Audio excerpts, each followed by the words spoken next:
নমস্কার, স্পোর্টস স্ক্রিনে আপনাদের স্বাগত। আপনাদের সঙ্গে রয়েছে আমি কৌশিক। আপনারা জানেন যে সেমিফাইনালের ফার্স্ট লেগের ম্যাচে যেখানে মোহনবাগান জিআরডি টাটা স্পোর্টস কমপ্লেক্সে জামশেদপুরের ঘরের মাঠে তাদের বিরুদ্ধে মুখোমুখি হয়েছিল এবং সেই ম্যাচটি 2-1 গোলে জিতেছিল জামশেদপুর। কিন্তু ওই ম্যাচের ফলাফলের থেকেও যে জিনিসটা ভারতীয় ফুটবলকে সবথেকে বেশি ইম্প্যাক্ট ফেলেছে তা হলো মোহনবাগানের যারা অ্যাওয়ে সমর্থক, অর্থাৎ যারা কলকাতা থেকে গিয়েছিলেন জামশেদপুরে খেলা দেখার জন্য, এবং তাদের উপর যেভাবে আক্রমণ চালানো হয়েছিল, পুলিশের তরফ থেকে যেভাবে লাঠিপেটা করা হয়েছিল, এবং বেশ কিছু উগ্র জামশেদপুরের সমর্থক তাদের কিন্তু মেরে ধরে এবং যথেষ্ট রকমভাবে হয়রানি করে।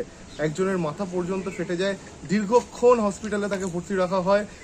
এছাড়াও ভর্তি ছিলেন আরও কয়েকজন, তাদেরকে প্রাথমিক শুশ্রূষার পর ছেড়ে দেওয়া হয়। দেবাশিস দত্ত, মোহনবাগানের সচিব, তিনি নিজে সশরীরে হাসপাতালে উপস্থিত ছিলেন দীর্ঘ সময়।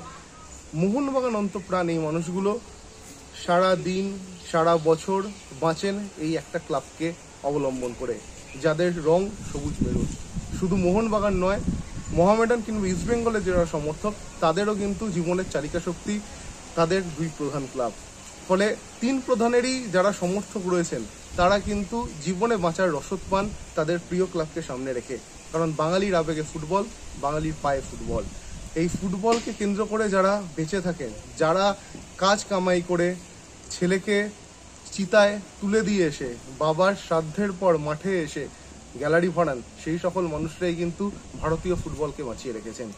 এবং তাদেরই কয়েকজন প্রতিনিধিকে বলা ভালো, যে ফুটবল কমিউনিটি আছে ভারতে তার অধিকাংশটাই ফুটবল মক্কা কলকাতার, এবং সেই ফুটবল কমিউনিটির কয়েকজনকে বিশ্রীভাবে আঘাত করা হয়েছে এবং তার পাশাপাশি তাদেরকে নির্যাতন করা হয়েছে।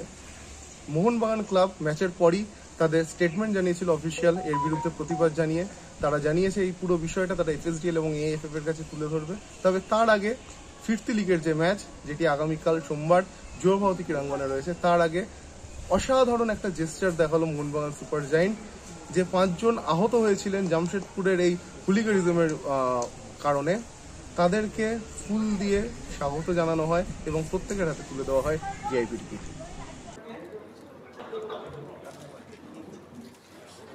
আমরা আশা করবো এরকম ঘটনা যেন ভারতবর্ষের কোথাও না ঘটে, আমাদের মাঠেও যাতে না ঘটে, এবং আমরা আশা করবো আমাদের এখানে সুস্থভাবে খেলাটা সম্পন্ন হয়।